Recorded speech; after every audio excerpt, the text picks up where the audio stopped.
Okay, my dear friends, let me tell you, this heat wave is getting the better of me, and that's no joke. Dragonman was assisting at the sport from 8 a.m. until 11:30. My daughter's stall at the market ran from 9 a.m. until 2 in the afternoon. But of course, one has to unpack first and then pack up again. Anyway, long story short, we got home just after 2 and it was just below 40 degrees Celsius. No wind, no clouds. The sun burned through everything. We got homemade coffee and tall glasses of juice and water and crushed ice, and armed with enough liquid to drown an army, we each retired to our bedrooms and did not emerge until after 6 that evening. The Weather Bureau predicted that it would cool down by the weekend, but no such thing. Maybe they were talking about Saturday evening, because it was indeed nice outside last night, but by 8 a.m. this morning we were sweating again. Anyway, guys, let's get into it. Tom Bauer's book, Revenge, Meghan and Harry and the War Between the Windsors, made a huge impact at the time. I found the book hard to get through, and I think to this day I have not read the last, say, 50 to 80 pages. At the time I also received Valentine Lowe's book, Courtiers, and when the going got tough for me on Revenge, I started reading Courtiers, which, although a serious book, also had lighter moments and was an easier read. And then I could not bring myself so far as to go back to Revenge. But now that Bauer's next book is on its way, I'm going to partially reread and finish reading Revenge, because in my opinion, Tom Bauer is not a gossip. His books, or then Revenge in particular, in places read like a report instead of a novel or biography. I'm also glad that Tom wrote a brand new book and did not go and just add 3,000 words to his old book and expected you to buy the same book twice and then pay full price for a soft cover just to get the same thing with a few extra words. I think that is a lazy author out to make money. It's a new thing I've never heard of before, and I don't know, I just don't like it. Anyway, I think we should talk to Mr. Lowney about that, don't you? Anyway, he seems to be riding the crest and milking the success of his book on Andrew and Sarah for all it's worth while it lasts. Again, am I right, Mr. Lowney? But we'll talk about that later, because some of you had questions for me about this for a while, and I just felt that the time was not right to answer it. But now, with Bauer's book coming out, I think the time is right. Bauer is not only an author.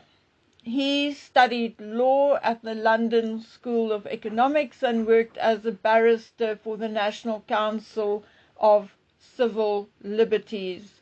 In 1970, he joined the BBC as a researcher on 24 Hours before becoming a reporter on Panorama. He left the BBC in 1995. Bauer has been sued a few times. Richard Branson sued him in 2000 and lost against Bauer.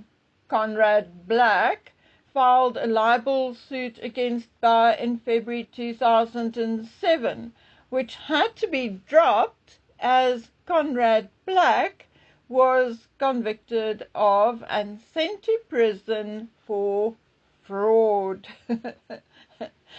Richard Desmond filed a libel action against Tom Bauer. The action was heard in 2009, and guess what? Desmond lost the case. So no, I would not toy with Tom Bauer, and I think his books are more record-keeping than fun. I'm thus looking forward to Betrayal, Power, Deceit, and the Fight for the Future of the Royal Family. I think it is going to be very, very powerful, and likely Harry and Meghan's final countdown, just like Andrew Laney's book was the final curtain on Andrew and Sarah. I also suspect that this book will contain more damaging truth bombs than revenge. And the reason why I think that way is because Harry and Meghan have reacted to the book even before its publishing date. According to a spokesperson for Harry and Meghan,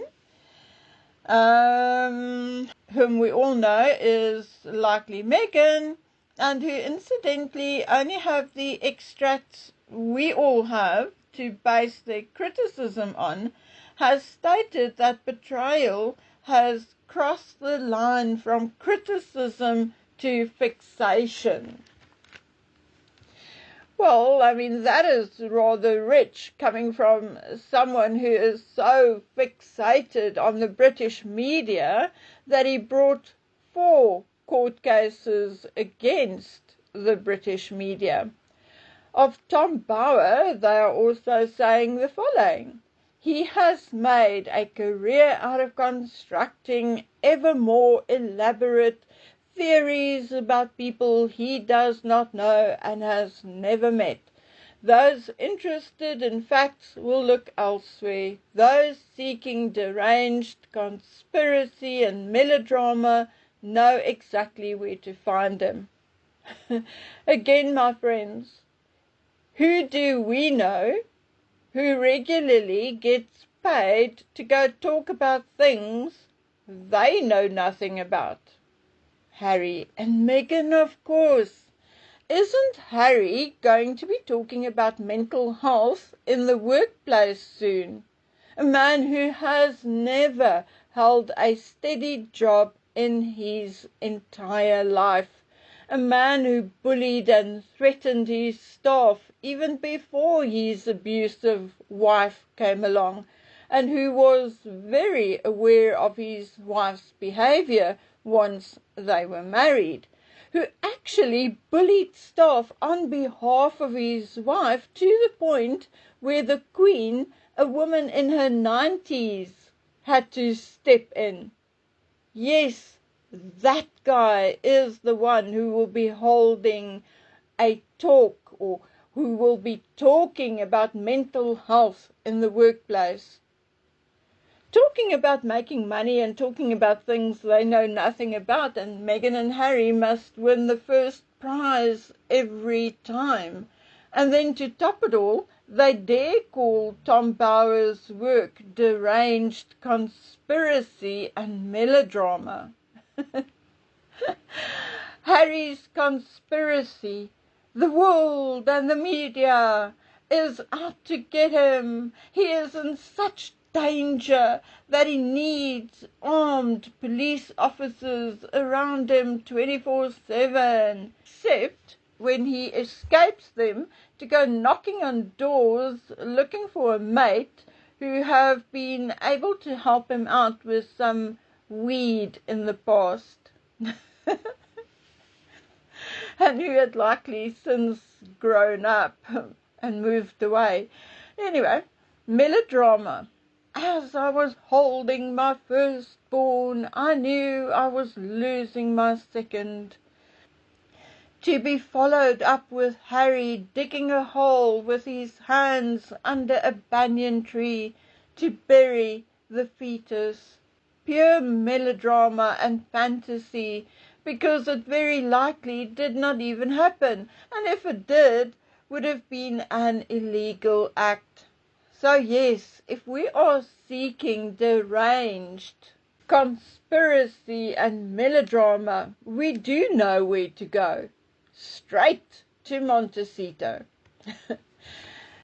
There's one excerpt from Tom Bower's book which really got to me, and it is because he put into words what I have been thinking for a very, very long time. But I said nothing because I knew how sensitive a subject it would be. I also knew that coming from a Brit or an American, it would be one thing. But from me, I would have had my butt kicked and my channel reported, but now that Tom Bower has spoken about it, I can actually comment. So, yippee! Tom talks about the empty seats at a wheelchair basketball match between Nigeria and the United States at the Vancouver Convention Centre. There were only 43 attendees who paid for their tickets in a hall which could fit 2,000 people. On the opposite side of the court were about 100 people who had been brought in by the organizers to surround Harry and Meghan when they arrived 10 minutes before the end of the game. Among the guests was the Nigerian Air Vice Marshal who helped to arrange Harry and Meghan's visit to Nigeria and who expected to be greeted by Harry and Meghan on his arrival, which obviously did not happen. Instead, 10 minutes before the end of the game, when Harry and Meghan arrived, 9 vetted cameras were trained on them, not on the game, but on them. Them smiling and clapping and Meghan staring lovingly at Harry. You know the spiel. When the end whistle blew, the Americans had beaten the Nigerians 24-0. There was no applause when the players left the floor. Everyone was concentrated on the late arrivals. But in one of the corners, the American team gathered, got up out of their wheelchairs, and walked off. Not a physical injury in sight. When questioned, it was said they all suffered from PTSD. Now, yes, as bad as that is, I have never heard of PTSD necessitating the use of a wheelchair. It is indeed sad if those guys were really suffering from PTSD, but you still cannot have able-bodied men compete against others who are not. It is not fair. And the joke is that Tom Bower was actually there. So we're not talking about third, fourth and fifth hand recollections and stories. No, he was actually there. The excerpt also touches on the financial aspect of Harry and Meghan's relationship with Invictus. Now, what the public were not told before, during or after the Canadian Winter Games was that 2 executives on the Canadian Organising Committee were dismissed before Nick Booth was dropped into the position. The previous 2 people found themselves on the out because they were not keen on providing Harry and Meghan with a private jet, security and luxury accommodation. They were only too aware that, unlike with Centibale, Harry did not contribute a cent to Invictus, and they resented government and corporate funding going to Harry and Meghan. One of the executives who decided to rather leave said Meghan was bling, not rehabilitation. Dominic Reed, who was the head of Invictus for years and years and years, blamed the Invictus leaders for allowing the games to become the Harry and Meghan show. Now, I don't want to go into this further. It would be best that you go and read the extracts for yourselves in order to read between the lines and understand the nuances, as I think there is as much said between the lines as there is in the actual lines of Tom Bower's work. Now, we warned the palace, we warned Charles, we told the aides, the courtiers, and anyone who would listen that Harry and Meghan are the next disaster waiting to happen, didn't we? William has been telling Charles, begging Charles to act. Did he listen? No. Now, when it came to Harry and Meghan's racist and Harry's misogynistic treatment of Sentabale's Dr. Chanduka, there was no major fanfare or outspoken disgust like there should have been. Had it been Andrew, he would likely have been burned at the stake. But no, it's Harry, so it was minimized and made to blow over. And why is no one talking about what happened to the Archwell Foundation and why just about everyone were forced to leave? Geez, I mean, I've been talking and talking and talking and no one's even attempting to pick up on it. Forget about the foundation changing to philanthropy so Archie and Lily can be more involved. I mean, it sounds like bullshit because it is bullshit. The organization has no choice. It was going down. It was in trouble, deep trouble, likely also legal trouble. So in order to restructure and save Archwell, the directors and trustees, which were Harry, Meghan and James Holt, lost the authority to run the charity's operations. The fiscal sponsor, someone who likely gave the entity a cash injection, is now also the administrator. Yes, it was basically a rescue mission to save Archwell and to keep Harry and Meghan out of trouble.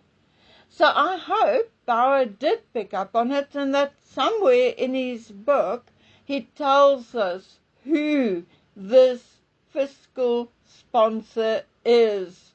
Because believe me, it matters. Anyway, guys, we still have a lot to talk about, and in the next video, I'll be telling you things you are not going to like very much. So be warned. But guys, let me tell you, it is a myth that ostriches put their heads in the sand. They do take sand baths, though, but we are not ostriches, and therefore, whether we are for or against someone or something, we need to know the truth. Particularly in current times, we need the truth so we can make decisions based in fact. Okay, guys, so until we meet again on the next one, please take good care of yourselves, and more than anything else, stay safe. Bye.